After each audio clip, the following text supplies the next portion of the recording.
Bonjour tout le monde, bienvenue chez Dufresne. Aujourd'hui, je vais vous montrer comment faire un entretien de vos freins là, à la maison. Sans avoir besoin là, d'un coffre d'outils plein pour pouvoir faire vos travails. Vous avez besoin simplement là, que quelques outils, donc un tournevis plat, une vieille brosse à dents, une paire de vice-grip ou si vous avez accès à des clés, c'est encore mieux.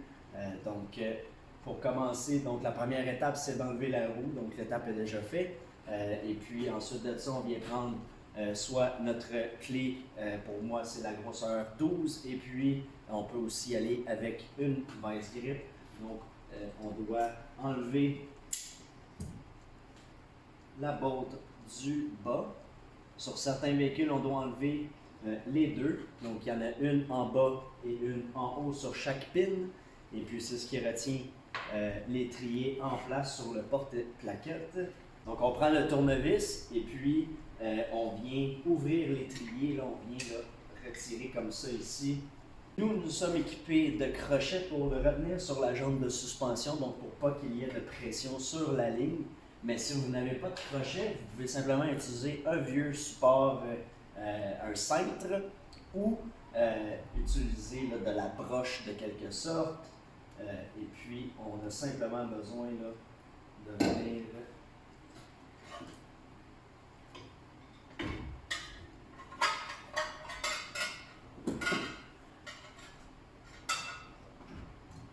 le supporter comme ici. Donc, la prochaine étape, c'est de venir retirer les plaquettes. Donc, comme vous pouvez voir, la plaquette s'est très bien enlevée parce que l'entretien a déjà été fait sur le véhicule.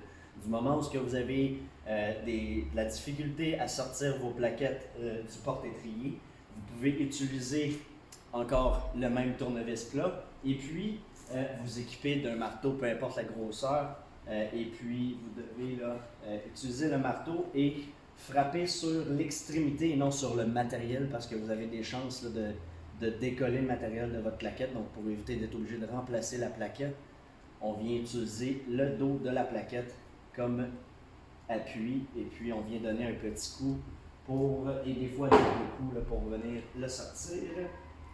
Ensuite de ça, on retire la deuxième plaquette. Et puis tout en prenant le même tournevis plat, on peut venir passer le tournevis dans la petite fente ici pour nettoyer l'excès de poussière. Si vous avez accès à une scie à métal comme ça ici, vous pouvez simplement y aller comme ça et c'est beaucoup plus facile. Une fois celle-ci complétée, de préférence, c'est une étape qui n'est pas nécessaire, par contre on peut le faire, c'est de prendre un papier de sablé, donc soit du 80 ou du 40 grit. Donc c'est le nombre de grains qui se trouve sur une certaine surface du papier. Donc dans ce cas-ci, c'est du 40 qui est assez rugueux, un peu comme de l'asphalte. Et puis on vient simplement que frotter légèrement la plaquette et puis on peut faire la même chose dans la fente.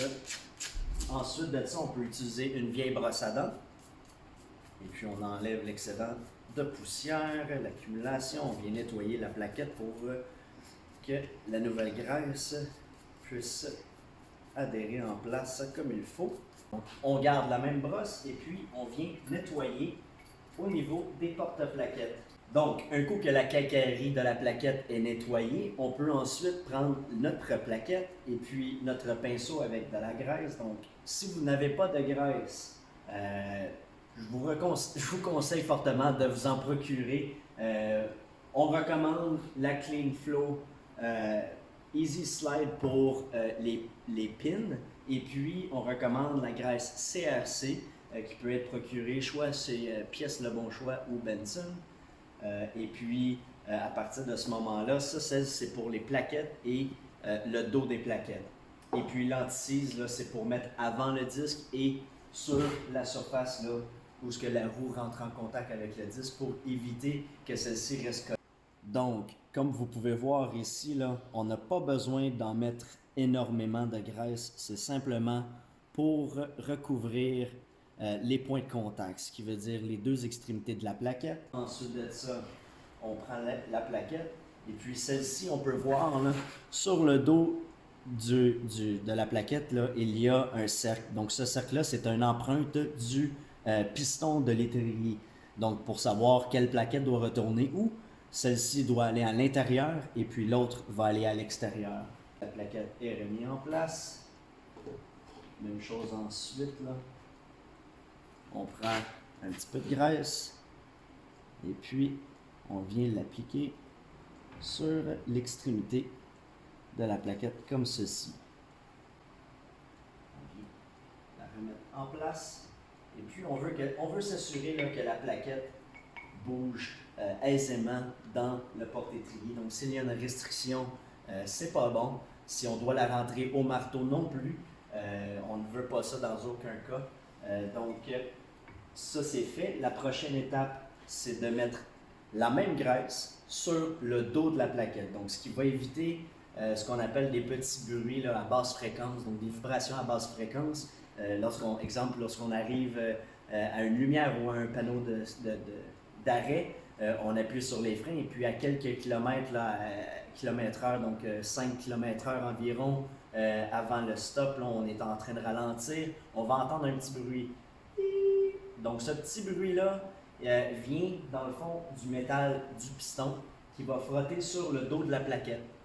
Donc pour éviter ces petits bruits-là qui peuvent être incommodants, on utilise la même graisse qu'on utilise pour les extrémités. On vient d'appliquer une légère couche sur le dos de la plaquette, autant celle intérieure que extérieure. Ensuite de ça, la prochaine étape, c'est de retirer les fameuses pins. Donc en voici une, et puis l'autre se trouve sur l'étrier ici. Donc celle-là ici, elle va rester en place parce que nous avons enlevé simplement qu'une botte. Donc si vous comprenez le principe, la pin du bas va comme ça ici, l'étrier va par-dessus et puis elle est retenue par deux bolts comme ça ici. Donc, celle-ci retirée, vous pouvez voir qu'il y a effectivement de la graisse. Par contre, elle est pas mal noircie. Donc, ce n'est pas une mauvaise chose de la remplacer. Par contre, si la pin serait sec, c'est pas bon signe. Donc, c'est pour ça qu'on recommande de le faire une fois par année. Ça évite justement que la graisse se dissipe et puis qu'on se retrouve avec la possibilité qu'il y ait de l'eau. Parce que s'il n'y a pas de graisse, ça laisse la place à de l'air. Et si il y a de l'air, ça peut laisser de la place à l'eau de rentrer, même s'il y a des recouvrements en caoutchouc là, par-dessus là, qui vient sceller le tout. Ce n'est pas bulletproof. Donc, on prend ici le tube bleu et blanc, donc de marque Clean Flow Easy Slide, comme ça ici. Et puis, on vient en appliquer une légère couche, comme ça ici. Avec notre doigt, on vient l'étendre sur toute sa surface. Donc, comme vous pouvez voir, c'est très minime. On n'a presque pas l'impression qu'il y a de la graisse dessus, mais il y en a. Ensuite de ça, on vient prendre une ligne et puis on vient essuyer celle-ci qui est sur l'étrier. Même principe, on prend la graisse, on en applique légèrement, on l'étend. S'il y avait accumulation de rouille, il y aurait deux options.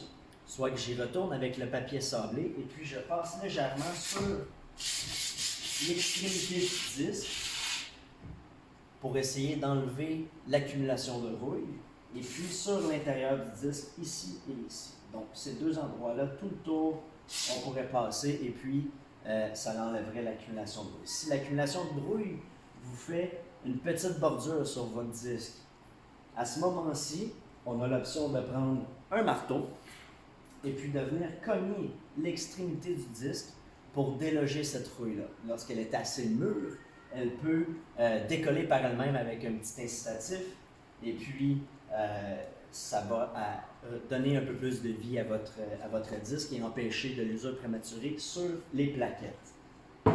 Donc, si on a à faire cette étape-là, on la fait et puis après ça, on vient prendre la fameuse anti-seize et puis notre brosse à dents.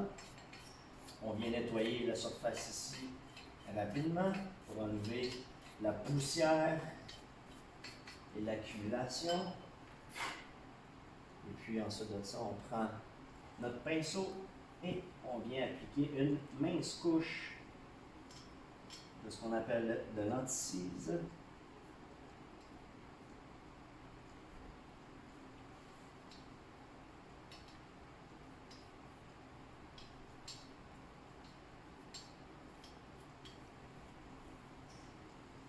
Il n'est pas nécessaire de recouvrir toute la surface ici. Par contre, dans certains cas, on peut voir des triangles ou des formes qui sont imprégnées sur le disque. Donc, c'est les points de contact de la roue contre le disque. Donc, si vous voulez, vous êtes sur un budget, vous pouvez simplement qu'en appliquer sur ces portions-là, et puis ça devrait suffire, et autour ici de l'essieu.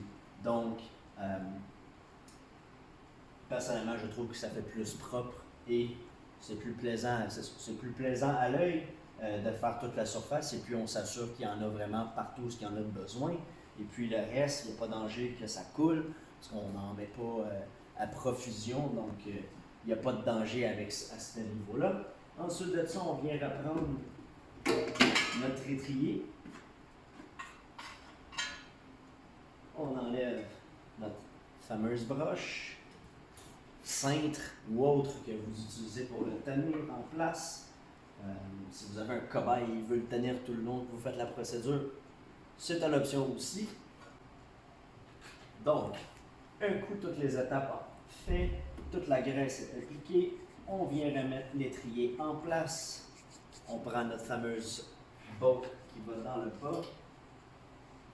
Donc, un coup que l'écrou est en place, nous pouvons serrer celle-ci avec notre clé, notre vice-grip.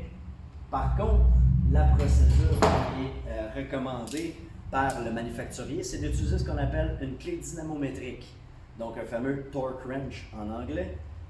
Donc, nous utilisons une clé dynamométrique, et puis vous pouvez faire une petite recherche là, sur notre cher ami Google pour trouver à quelle intensité que l'écrou doit être serré. Donc, dans la plupart des cas, ça varie entre 25 à 30 livres de pression. Donc, pour moi, c'est à 30 livres que je dois le mettre.